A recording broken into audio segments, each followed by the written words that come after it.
Assalamu alaikum, everyone. Thank you for joining us. I'm Dr. Omar Zaid, and this is a continuation of a series of webinars that we're holding on the topic of guidance. But in order to understand good or guidance, you have to understand evil and misguidance. And I'm of the opinion now, an informed opinion, that the Ummah has been misguided for quite some time. And I had these suspicions when I first entered the Muslim academic world several years ago. But because I'm not a trained traditionalist and I don't have access to the Arabic scriptures, that sort of thing, and much of the parallel scriptures, I had intuitions that something was wrong, but I couldn't put my finger on it. And when I spoke to many alim, it seems like there were subjects that were just taboo, almost as if there was a Pacific Islander with a big spear standing somewhere in the background saying, you cannot talk about that. You see, so, but now in recent years, it's coming to my attention that there is a revisionist movement going on in the Islamic community. It's marginal, but nevertheless, it's real. And it's attended by several people who are legitimate scholars, human beings with mature spirits, who are looking into these things, these matters of history and misguidance that have been hidden from the Ummah for quite some time. We're talking 1,200 years and perhaps even more. Today, we have a special guest, Brother Anwar Shaik from South Africa. And I'm going to give the floor to him in just a few minutes. And those of you who are listening in, please mute your microphone so you don't cause any distraction to this very important dialogue. Now, may it please Allah subhanahu wa ta'ala to grant us clarity of thought and purpose as we proceed. Someone has their microphone on and is making a lot of noise, so please stop it. Please mute your microphones. Thank you very much. Brother Shaik, do you like to be called Doctor or Brother Anwar or Brother Shaik? No, just Anwar is fine. Anwar. Anwar. Okay, Anwar. Welcome to Al Ginkgo's webinar series on true guidance. Now, imagine, brother, that you've been invited to a campfire amongst mature, spiritually mature people of any persuasion, and Muslim and otherwise. Imagine sitting amongst the companions before Islam was corrupted. Okay. Now imagine that same sort of environment, that same scenario, 200 years after the corruption. And the people in attendance at this campfire are looking to you as the informed historian. Okay. Please, dear brother, tell us what happened in your own words and using your own understanding. What happened to Islam during the 100 years or so after the death of our prophet? أعوذ بالله من الشيطان الرجيم بسم الله الرحمن الرحيم الحمد لله نحمده ونستعينه. Dr. Zaid, first of all, let me tell you that it is a great honor and a privilege to appear on your channel, on your program. You're most welcome. I am worthy of this honor, but nonetheless, I will offer whatever me perhaps offer to your group. I have perhaps the qualification of having my own curiosity and my own interest in getting to understand the challenges and the problems that have faced the Muslim world. And I did that more from a problem solving perspective. My background is that of an activist. I'm a social activist in my country. We came from a long history of conflict in this country. We had a government that was promoting the apartheid system, or upholding that system. And so Islam, or my philosophical outlook, was shaped by finding answers that would work for my society. Unfortunately, after my country transformed and after the end of apartheid, we then faced a period of also problems, social upheaval, where the powers that be at the moment are unable, unwilling to plot a course that will bring real social justice and social harmony to this country. And so that is really where we sought our answers in Islam. And from a very young age, I was always involved in trying to seek, because I did find the Quran to be a source of great wisdom and guidance, and unquestionably the word of Allah. So that is the perspective that I will offer your listeners and yourself, and I hope I can be of some benefit to you today. But to your question, the first impetus or the first impulse that I had that something was not right was during the conflictual years of my country, when I found that the Muslims, by and large, were detached from the problems that were going on around them. They were completely detached from all the major challenges and the major injustices that were occurring. We had one very prominent leader by the name of Imam Abdullah Harun. He was arrested in 1968. He's a cleric, and his outlook on the world, aside from being a committed and pious Muslim, was that Islam is a response to the injustice of apartheid, to all the other injustices and social issues that were afflicting the people. And he died a very lonely man. He died in detention. He was killed by the police, the apartheid police. And he was killed in detention. His autopsy showed that it was clearly he was tortured and then killed. And he received absolutely zero solidarity or support from the hundreds of Muslim clerics that operate in the city. Now, Cape Town is not a Muslim city, but we have a very substantial Muslim population. I would guess approximately 25% of the city could be regarded as Muslim, culturally Muslim. And so that was the first sort of impulse that there is a disjuncture between the message in the Quran and the application of that message in society. Yes. And that was the first time that I could observe or clearly discern a deficit or a detachment between the clergy, the message that is coming from the official mimbars and from the mosques, and the message that really emanates from the Quran.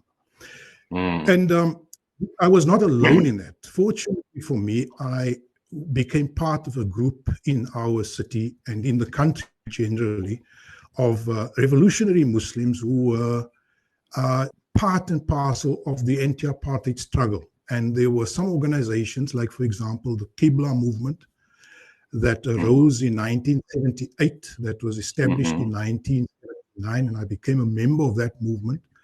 And we pretty much shaped ourselves in the example of Imam Harun, the martyred Imam Harun.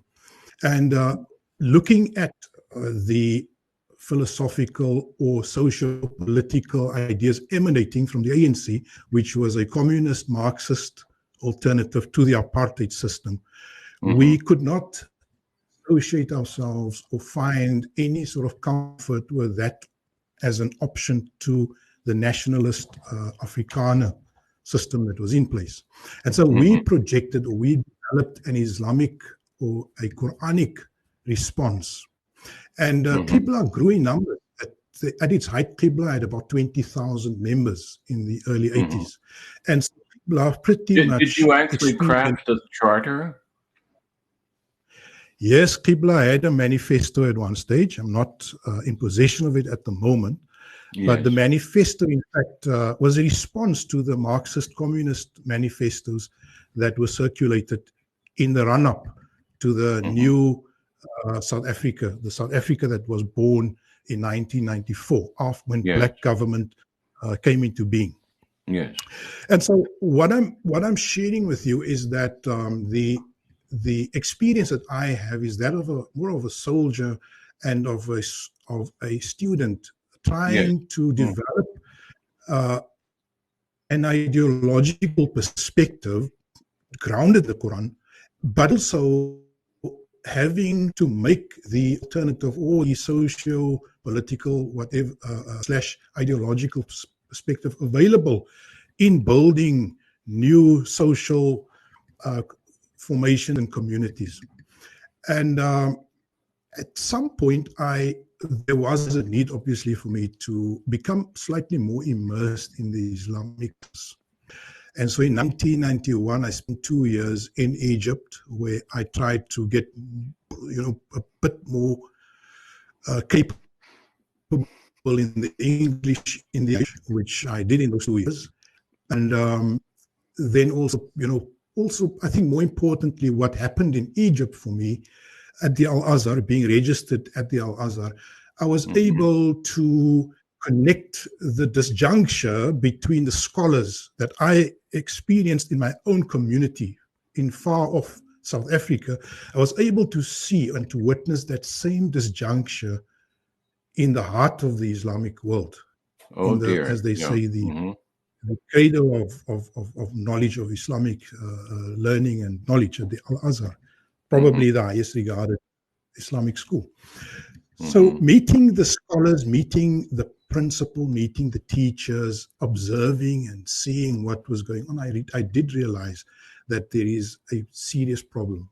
The Quran is promoting absolutely an emancipatory agenda. Emancipation from false deities, from the worship of men, from the worship of governments, towards the worship of Allah. Yes. And what I found in Egypt and what I found in South Africa was an absolute devotion to the status quo. Yes. And placing worship of Allah neatly into a little small box that fitted in the spare time of people, really, if you think about it. So Salah and Friday prayers would become a sort of an activity that would be compartmentalized as an afterthought to life. Yes. And what I saw here was exactly what I saw then. Unfortunately, I had to come to the realization that something had gone wrong. So we as a movement, as a group, as a political formation, we were quite active in the 90s, and we took a lot of our inspiration from the revolution in Iran also, in fact, because of the idea of linking the Quran or Islam with a program of emancipation, with overthrowing the Shah. And obviously we saw a model in that. As time progressed, unfortunately, I did realize that there are deeper problems. The problems are deeper than merely invoking Islam to in the cause of putting together an emancipatory program. There's deeper problems. For example, there's the issue of Hadith, the sin of Hadith. And if Hadith, as long as epistemically if we regard hadith as a building block of knowledge, of Islamic knowledge and Islamic law, then epistemically we are already, we're already starting at a loss. And so then when you say at a loss, you mean we're starting in a negative with a negative perspective, then one that does not support social justice or morals and ethics that are expounded in the Quran. Is that what you mean? For many years, I myself wrote a book on, I wrote a small compendium of hadiths, about 30 or 50 hadiths. I produced it, and they were hadiths that addressed sort of socio-political issues, and that were exhortation to fighting and to confronting an evil government, etc. And so hadith there is some value in it, but I think it was towards 2013 when we saw the advent of ISIS and the establishment of the caliphate that that I think all of us were astounded by the excesses that were committed, and grounding every excess you can almost ground in a hadith. Like, for example, the rape of non-Muslim women, which they could clearly pick out a hadith, to declare these women as milkul yamin. The throwing from a high building of people who are gay. We can have a debate some other time, but personally, I do not endorse or in any way embrace the penalty or the killing of people who choose that particular immoral lifestyle. But ISIS they were throwing people off buildings, they were raping non-Muslim women, they were slaughtering people who were not Orthodox Muslim in their opinion. And I think that was really the most severe shock, I think, that not just me, but many of our people experienced in realizing hadith is really a problem. If you are going to incorporate hadith, then you need to make it something that is based on some recognizable criteria. You cannot simply admit a hadith on its face, and so that is where my serious contention with the idea of hadith started. And I think there I can say that was an endeavor that I myself decided to embark upon. So, okay, can I interrupt you? Let me interrupt you here just to summarize what I think you've been saying for our listeners. Some of your speech is coming through garbled because of the transmission. So I want to try and summarize this. It seems to me that you started out as an activist, and you noticed a certain apathetic attitude on the part of the Muslim alim in South Africa to the injustices that you were standing up against. And then you moved on to Egypt to get a deeper insight into the Islamic perspective and its fundamental position, and you noticed the same sort of apathy there. Well, that apathy, we could sort of call that a zero, if you will, on the activism barometer. But then we moved on. The world moved on from those years, 1990 through to 2013, and we saw the active, and you witnessed the ascent of ISIS, supposedly representing the Ummah and the so-called Caliphate of an Islamic State based on Islamic principles.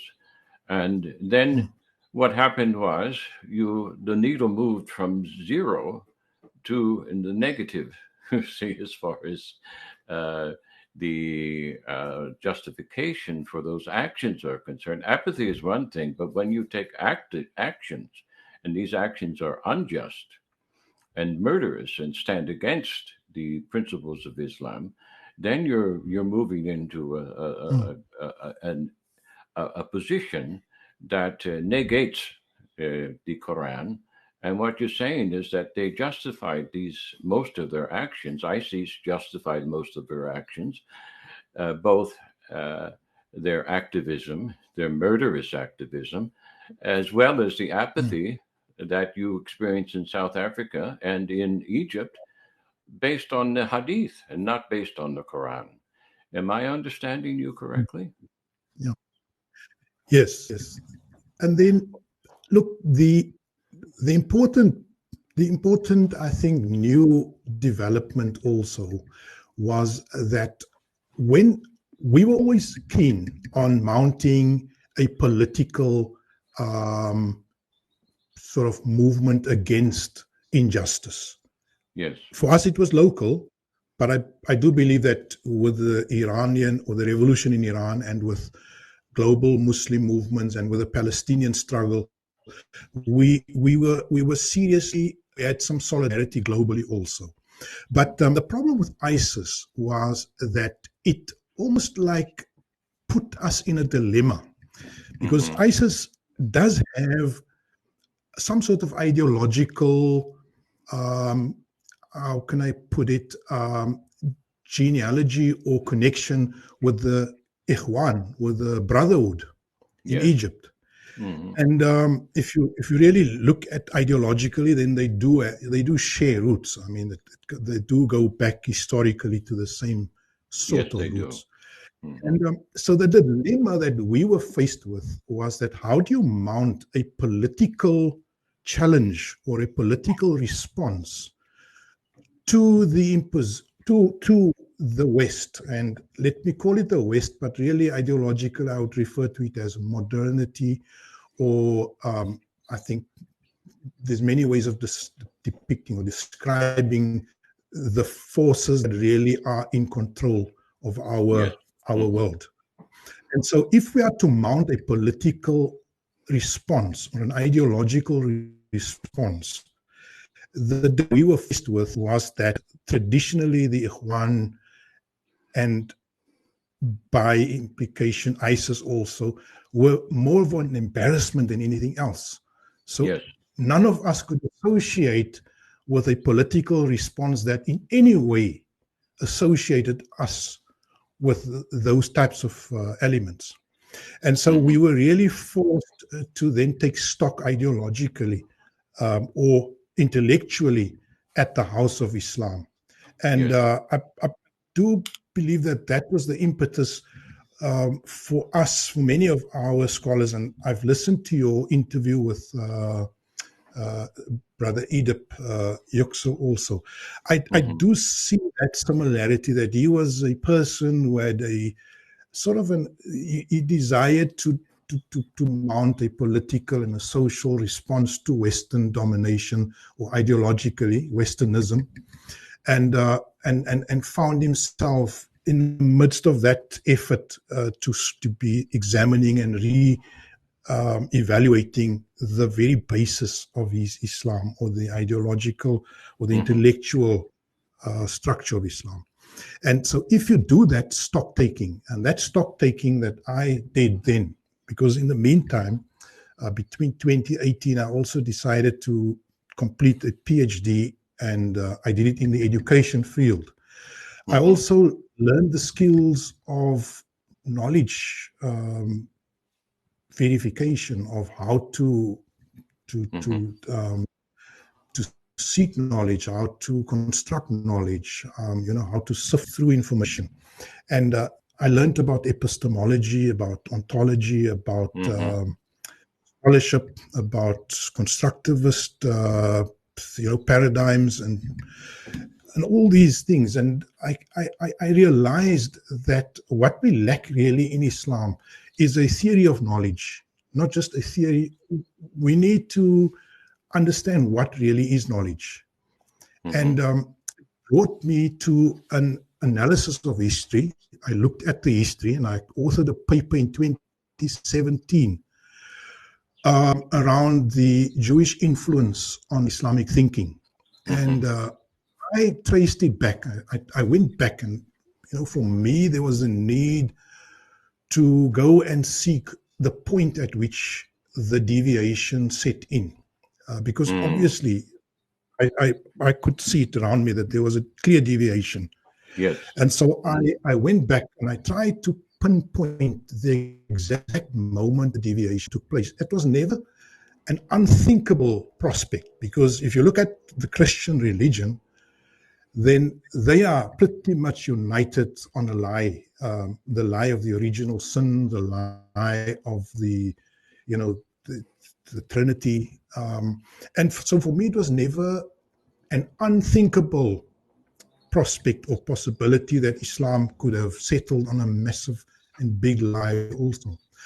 And so when I went back and did the actual work of tracing the message from the Prophet at his death, immediately after his death, I was able to come up with this paper, which I authored, to come up with the actual points where I do believe that the deviation took place. I see. During the early years, soon after the passing of the Prophet, there was the proliferation of Jewish scholarship in many of the centers. For example, in Yemen. Yemen was a very, very established Jewish settlement, well established.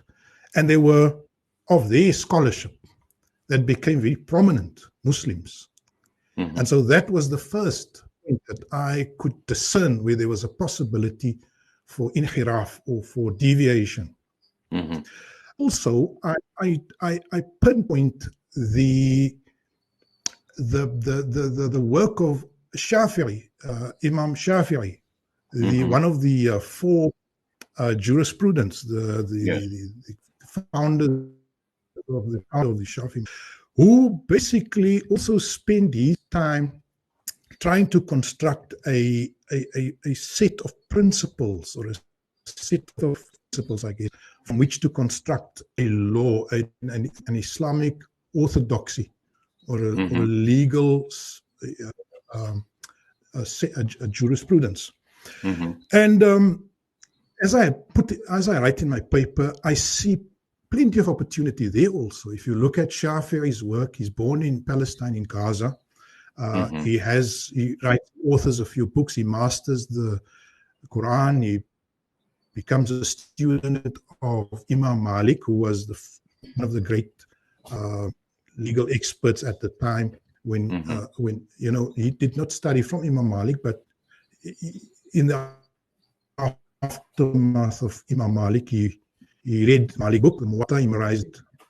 And then he went on to visit the other famous scholar that preceded him, Abu Hanifa, who was a citizen of Baghdad. And after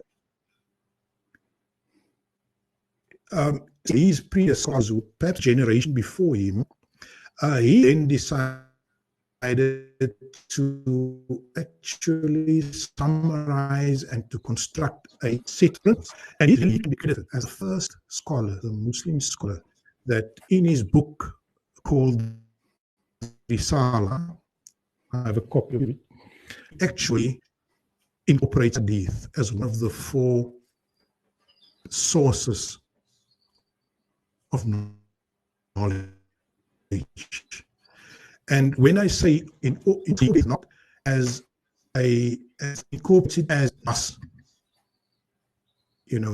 as revelation, it's a record of incorporating as a body of data. If it was simply regarded as data, Anwar, we could select information, it would find. Yeah. Anwar, you're breaking How are you up. picking me up? The transmission is breaking up quite substantially the last 60 seconds or so. And we didn't get much of what you said about the four madhabs. You mentioned the three. We got those: Hanafi and Maliki and Shafi'i. The fourth, we didn't Yeah. get his name, and there seems to be a divide between those three and the Yeah. fourth. If I'm remembering correctly from one of your previous lectures. So what we want to do is try to establish this Jewish influence early on, you see, that affected the turn of events after the death of Hadrat Ali. Not that there weren't untoward events before his death, but in any case, let's try to pick it up, and hopefully your transmission will come through cleaner. If not, we can stop and then have you rejoin us to see if the connection can be improved.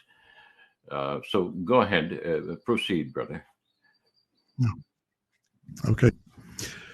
So what I was saying was that Shafi'i comes in around, I believe, about 200 years after the death of the Prophet. That is the time during which he's active.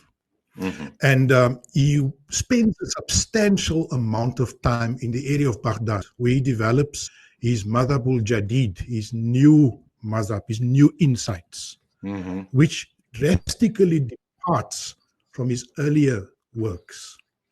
And it So there's a is differentiation. here Yeah, in I Bach see. now, he actually a complete change from his earlier thinking, because what he does now is that he incorporates hadith as a nas, as revelation, which is a drastic departure from Malik.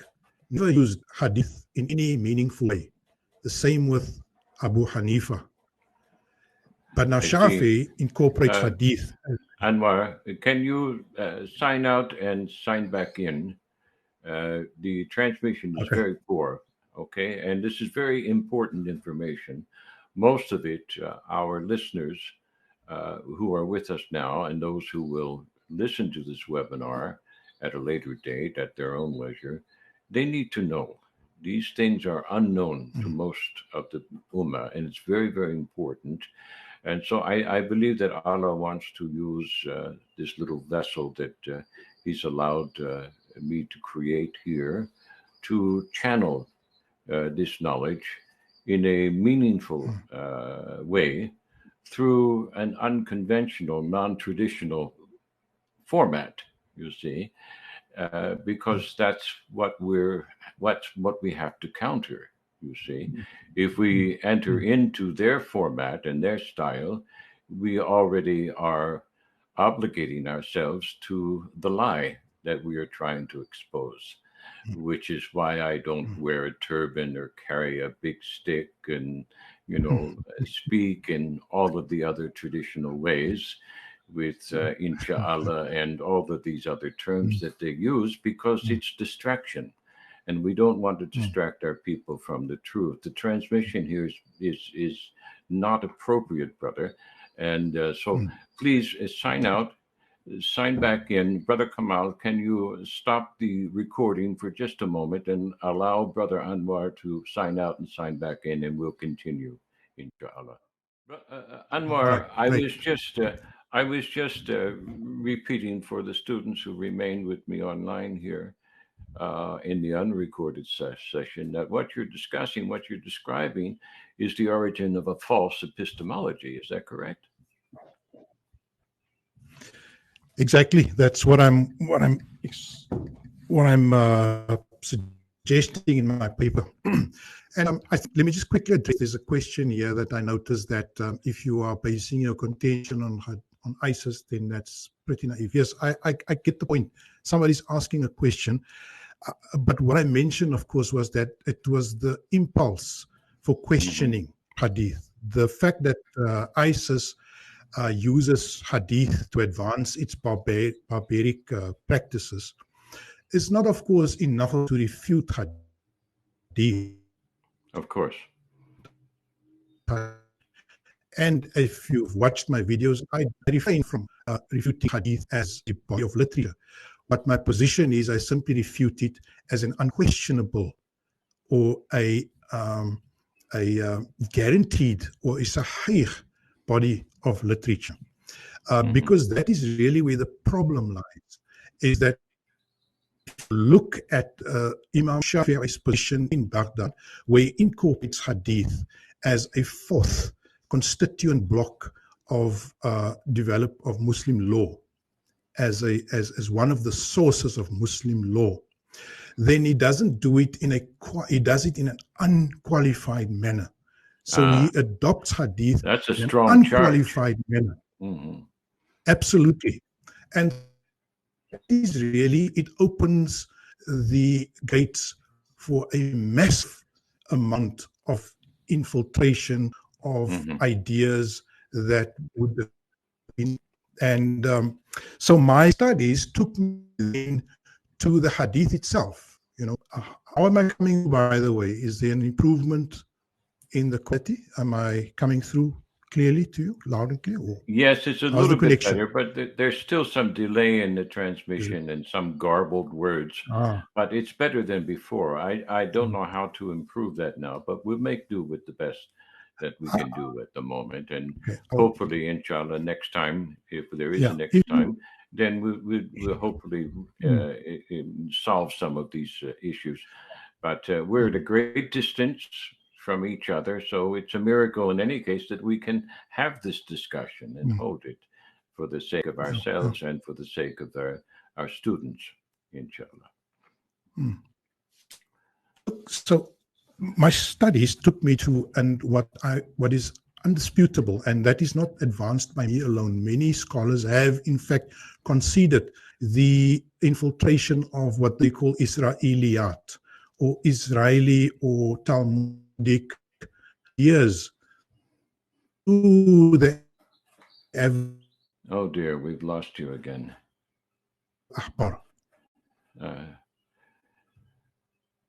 What I believe brother was saying, and this, keep recording, Kamal. What I believe brother was saying is that some scholars have admitted the fact that these Israeliyat, these Jewish infiltrators, in fact, did their dirty work early on. But most of the scholars that I've had any discussions with deny this fact. They don't want to discuss it because this false epistemology that has given us the fiqh that has subverted and repressed Islam for more than 1,200 years now is the status quo. And that's what Anwar met, both in South Africa and in Egypt. The status quo is being defended en masse. Well, the status quo, let's just make a modern day analogy, a living analogy. I just walked out of a doctor's office the day before yesterday because the status quo there was being defended. The status quo being put the mask on. Now, I challenged the doctor and his staff, and I said, there's no justification for this. And he actually admitted that there's no justification for it. Then I said, well, then why are you doing it? And as God is my witness, he said, to make people feel better. Well, all right. Yeah. So what we're talking about here is a similar phenomena. This is a mind control phenomena. And the status quo that's being defended as traditional Islam is being defended on that basis to make people feel better about being wrong for 1,200 years. Can I? Go ahead, brother. Yeah. Sorry. Let me look. I think what one needs to do, more than picking up the actual historical developments, is to analyze and to try to understand the forces or the dynamics that were at work during the time that drove or that allowed the message of the Quran shifted or be by hadith. But it would be more in-depth discussion, and maybe if we have an opportunity, maybe there are some ideas that I could share with why did this take place. But just what I'm trying to share with you is simply the reason I asked you to tell us in this particular format is the narrative, okay? Not so much the instructional didactic, which is obviously necessary. That's what you're talking about. It needs to be done. But here, what I'm interested in establishing for the listeners is the story. That's why I set the campfire setting to tell the story, because the story is the vessel that will hold the didactic. You see, it's the narrative. It is the dhikr, if you will. Yeah. So absolutely. Please proceed, brother. And absolutely, in terms of the story, if we look at the Jewish communities in Yemen, if we look at the well-established Jewish communities close to Baghdad, which is an ancient community, which is a community that were formed at the second destruction, or actually at the second destruction of the temple in Jerusalem.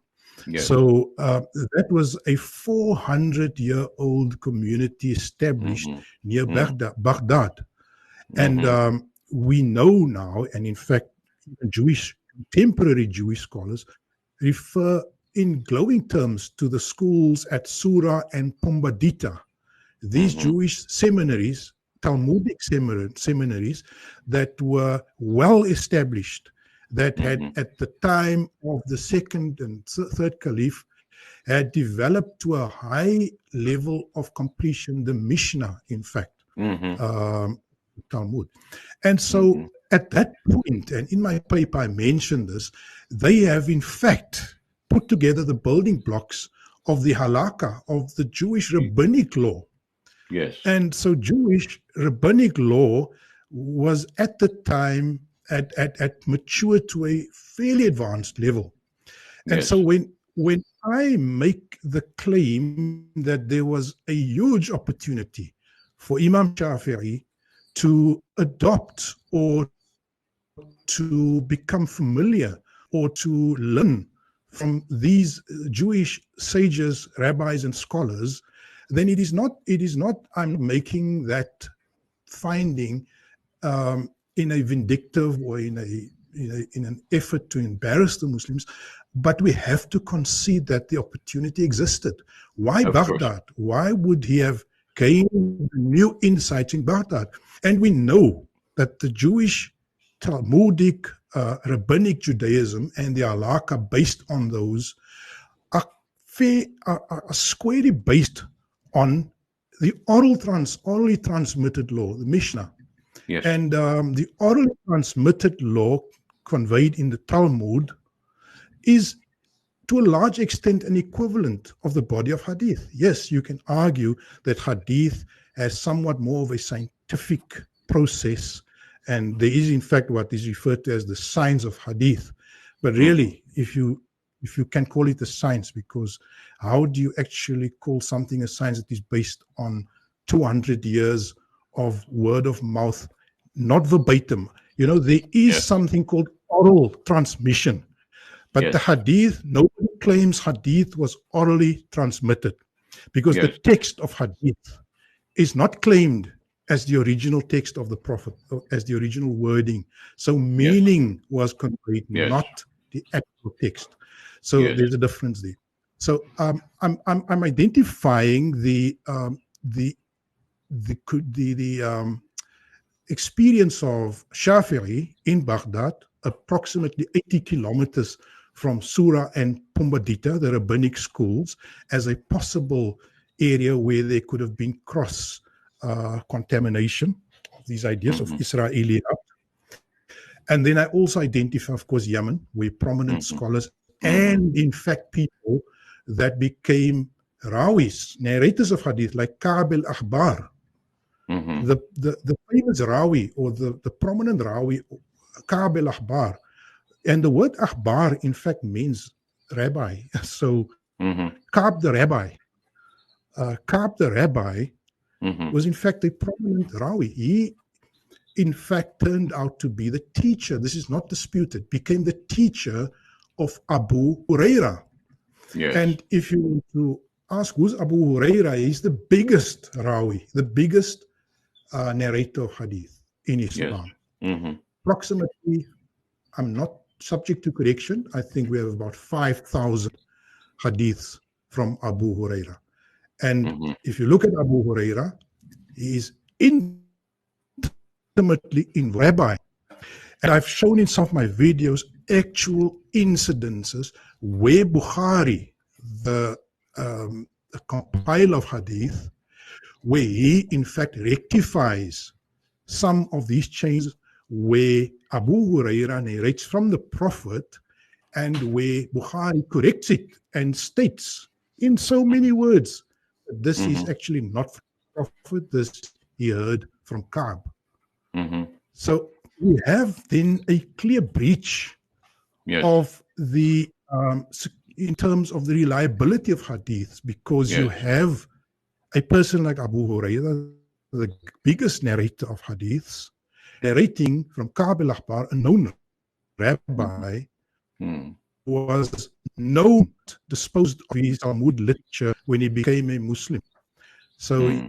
there's opportunity there for those ideas to infiltrate the body of Islam. Today we know, of course, that Abu Huraira, a vast number of fiqh Yes. rulings Mm-hmm. are related back to Abu Huraira. And if So you make a what quick, what if you you're let me saying just here, brother? finish with this. Yes. Make Go a ahead. quick survey Mm-hmm. of the rulings that go back to Abu Huraira. If you make a quick survey of those hadiths of Abu Huraira, and I did that, I looked at Mm-hmm. about a few hundred Abu Huraira hadiths. Mm-hmm. What comes out is that you have a clear reduction of Islam to the minutiae of the law. So you Mm-hmm. have an attempt to take Islam away from the bigger social questions Mm-hmm. towards the minutiae. And you have things like, for example, in one of my videos, I mentioned in the book of Shafi'i, he bases the idea of saying Ameen in the prayers Mm-hmm. on a hadith of Abu Huraira, where Mm-hmm. Abu Huraira makes the outlandish claim that if you say Ameen in the Salah, all your sins will be forgiven. So all Yes. your Yes. murders and all your crimes and everything you did Mm-hmm. by just uttering the word Ameen. So a clear position that comes forward from Abu Huraira's hadith that that changes the nature and character of the Islam that you will discern in the Quran. Yes, And it does. so I think I will stop at that point, and because I think maybe we should just process Yes. what the story that I've narrated thus far. That's quite a statement. I came to certain of these conclusions myself, especially this last point about sins being forgiven on Juma on Friday. I once was invited to speak at a local mosque, and this subject came up, and I made it very clear. I said, well, many people come to mosque on Friday to Juma just to have their sins forgiven so they can go ahead back to their sins next week. So what they're doing is practicing Catholicism, because that's what the Catholics do. They go to confession on Saturday, receive Holy Communion, they eat their God on Sunday, and then they're in a state of grace until they sin again, you see. So if this is what you're discussing, I already admitted that just from pure reason, you see. And when I mentioned this in the mosque, you could hear a pin drop. You see, nobody wants to discuss these things. So this basis is most likely very factual. You see, and the other thing about the capital being moved to Baghdad, which is the center of the Jewish intelligentsia, the rabbinical intelligentsia, because now by the time Shafi'i began to manifest this influence, you see, those schools had been active for 1400, 1500 years. And this is where we get the rabbinical preoccupation with the minutiae. You see, this legal minutiae and the preoccupation with that which takes the mind away and the actual practice away from the greater moral and ethical issues. So people get lost in the legal, religious, false sense of piety being practiced on this minutia. Okay, oh, you don't say Amin like I say Amin. You can't be as holy as I am.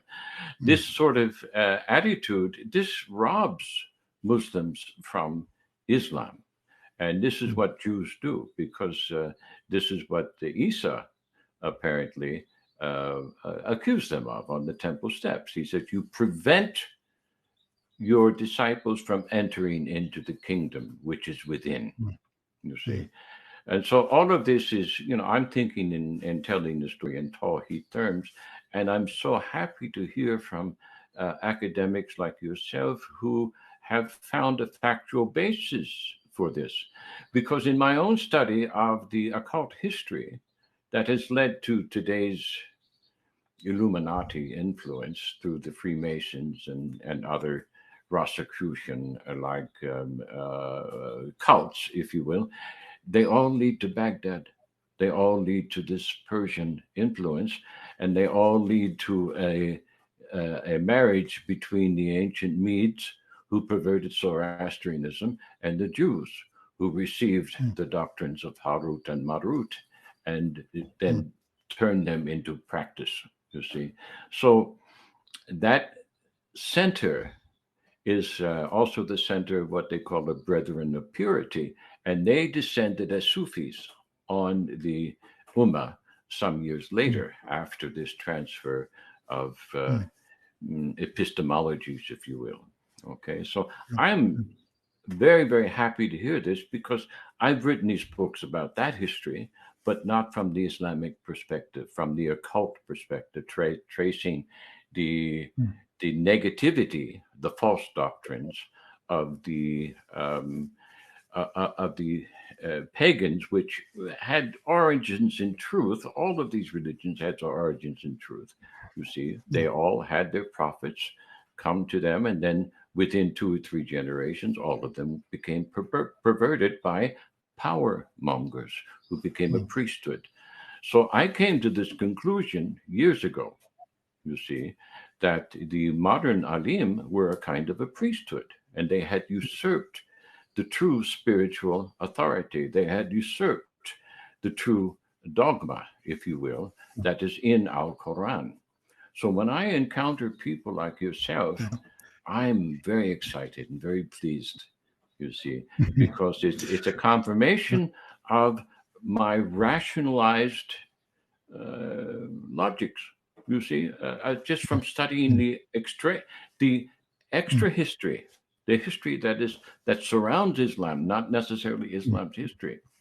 Because I often said to many of my alim brothers, I said, I suspect that there are many books that have not been translated, or if they have been translated, they haven't been presented, you see, to the general public. And this is the same thing that the Catholic Church did up to the point of the Reformation. They kept things secret. And I'm sure if we went into the Vatican Library, all sorts of things would be able to be manifest that we all suspect are true, you see. So, Brother Anwar, can we entertain some Q&A before we close? Would you be up to that? Yeah. I think let me add this to your point as we wait for the questions to come in. That the unfortunate thing is the level of success that these people who have, created an orthodoxy out of the Catholic orthodoxy. The problem is that they've been extremely successful, and it's extremely difficult now to convince Muslims that there are actually more important things for them to do than to observe the 100 articles of compliance that they must practice in their salah, or in going to the toilet, or waking up in the mornings, because people have become attached to these minutiae. They define their Islam in terms of this, and Islam has become almost like an obstacle course. It's a rite of entry. It's like it's as it's almost like a test of endurance, but not endurance in terms of struggling for becoming a better human being or struggling to improve society, but more religiously correct. And religious correctness is very similar to the political correctness we find in America and in the West at present, where it has taken on absurd levels, where political correctness has become an end in itself. And so religious correctness, legal correctness, is actually the trap and the morass that the entire Muslim world finds itself in. And I'm very happy that somebody like you, because the problem is often we find new scholars that enter Islam from Western, from a Western environment, become as embroiled in this nonsense of religious correctness. And I'm just very happy that you've had the courage to resist and to obviously suffer the ire of your colleagues, from what I've heard from previous discussions, but you were prepared to endure. Your love for truth is obviously greater than your love for acceptance by these pushers of the orthodoxy. Yes, well, thank you, brother. Let's entertain a question here. Someone has just asked us, well, are we then obligated to, if we want to follow correct guidance, to reject all hadith? And let me reframe the question. Let's go back to Abu Huraira. You said he contributed 5,000 hadith or so. Is this 5,000 of the 7 to 10,000 that are considered sahih, brother? You see, the problem is that after Shafi'i, one of his students was a man by the name of Ibn Hanbal. Hanbal, the fourth great jurisprudent. Yes. And he took hadith to the he went hadith on steroids. He took the idea of hadith on steroids. He went and compiled his own Musnad Hanbal, which consists, I think it's the biggest compilation of hadith. There's no real quality assurance in that, in his set also. But he completely abandoned, in fact, the idea of any real rational treatment of hadith. And from Hanbal, you get the line of Ibn Taymiyyah and the modern day or recent Wahhabi sect in Saudi Arabia, who just took it to the next level, the idea of hadith. Look, the idea of hadith, of Abu Huraira and hadith, I have absolutely no problem with anyone presenting a piece of text to the scholar. I think the scholar has the Quran as the main test for any piece of information. And so in my view, I'm not a Quranist. I do not call for the destruction of all hadith. That would not make sense, because hadith is a legacy. It's a legacy of the Muslim Ummah, as is the Old Testament. The Old Testament and the New Testament, these are legacy books, and I think the way we deal with them is important.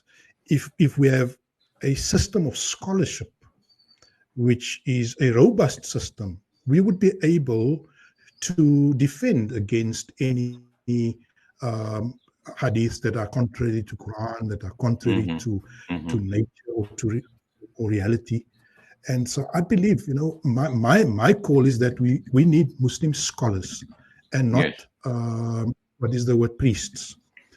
Because, scholasticism and scholarship are two different things. Scholasticism, I think, Dr. Zaid, you would be better placed to explain the difference. Scholasticism is what we have. We have people who have a form of scholarship that makes certain assumptions that are anti-scholarly, that are non-scholarly, for the sake of upholding the orthodoxy. So you can't have an orthodoxy and then have scholarship. It just won't work. And so I think on the question, Abu Huraira, I'm open to any hadith from anyone. Look, if I sell you a car, Dr. Zaid, if I sell you a car, and I'm a known cheat, and I'm a known con man in town, I think I'm just going to have to work harder to investigate whether the car has got any hidden flaws, because if I've already cheated 10 other people, I think it goes back to the character of the seller. And with Abu Huraira, unfortunately, if you look at him, there are some serious accusations against him. Like, for example, Aisha, Mu'mineen Aisha, the wife of the Prophet, has leveled certain accusations against him, and she's accused him. He's one hadith of Abu Huraira where he says 3 things break up your salah. It is a dog, a donkey, and a woman, if they should pass in front of you. And Aisha heard this, and she reprimanded him, and she stated in her hadith, in her version of that hadith, she stated that the Prophet once spoke to us and said, condemned other people of Israel who made a law that a dog, a donkey, and a woman will interrupt your prayer. And so Abu Huraira missed the first part, condemned with the people of Israel, who said that these, and there's actually a narrative to that effect.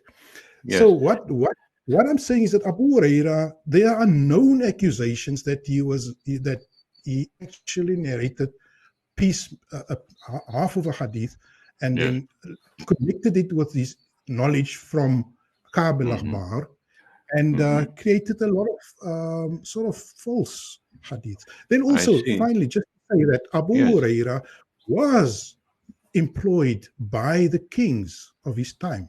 The king of his time was Muawiyah, under the Umayyad government, which was an oppressive government, an Arab nationalist government, who killed the grandson of the Prophet. We know that.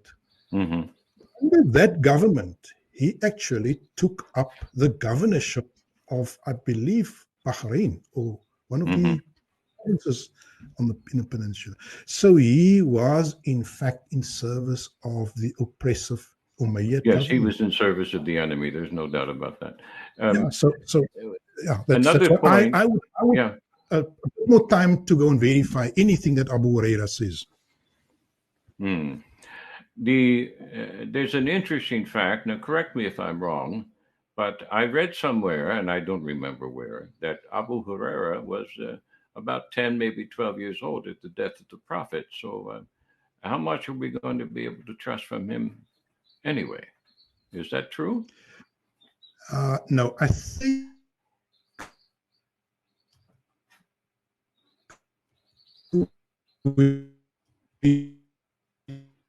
you're breaking up, so try to repeat it again, brother. We're losing your transmission again. Say again. I believe that could be another companion. Abu Huraira was in fact a grown man, and but he spent 2 years with the Prophet, most 2 years with the Prophet. Some would argue even less than 6 months. But definitely it was 2 years, the final 2 years of the Prophet. So he never saw any of the battles, the major battles of Uhud, of Badr. He came pretty much at the tail end. I see. That's what it is. Okay. He entered the Prophet's life towards the end of his mission. Is that correct? Yeah, absolutely. Oh gosh. Look now, and I used to have the connection. Yeah, the connection is very poor, brother. We're losing you again. It's breaking up. I think we should try this again next week if we're able and if you're willing. Yeah. But maybe at a different time. This might be the wrong time of day to attempt this transmission because of traffic issues. In any case, I want to thank you because this is an important issue. It's very fundamental, but we want to establish not only the epistemology on both sides of the divide, all right, the false versus the true epistemology, and we want to establish the history. And in order to do both, that's essential to establish a narrative because the narrative is muddled. Everyone that I speak to now accepts the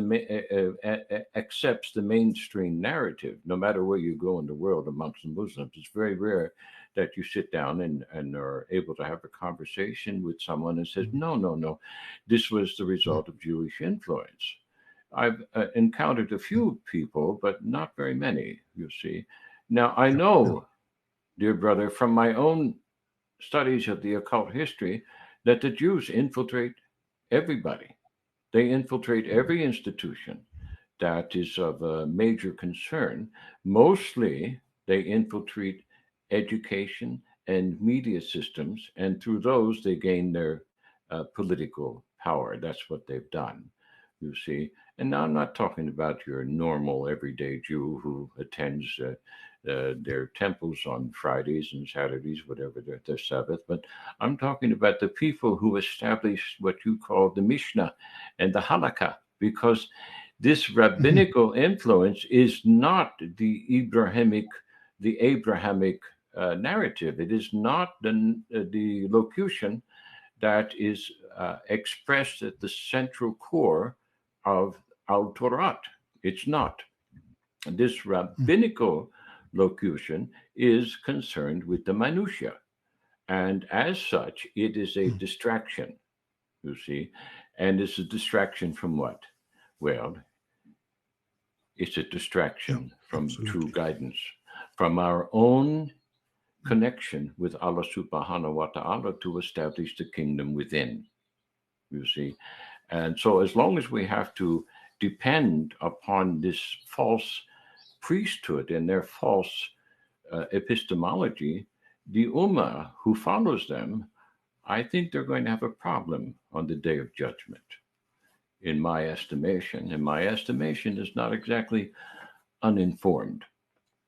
So with that being said, brother, let's try to do this again next week at a different time so that maybe we don't have so much interference with the transmission. Inshallah. Wassalamu alaikum wa rahmatullahi wa barakatuh. Thank you, each and everyone, for joining us.